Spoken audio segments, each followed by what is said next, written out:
Hi, this is Michael, and in this video I want to show you how to prepare your Gran Lattissima machine for either long-term storage or for shipping, in case you have to ship it in for repair, like I've had to do 3 times.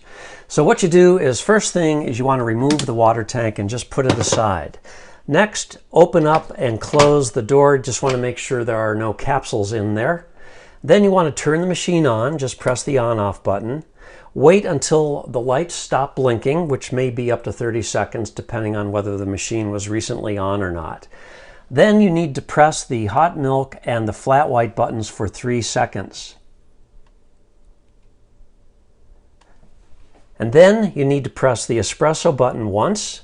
It'll light and start blinking, and press it one more time. What this is going to do is eject any water that might still be in the system, ensuring that when you do put this back in the box, it's not going to leak water all over the place.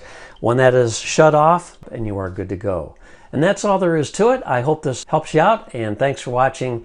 Catch you next time. Have a great day.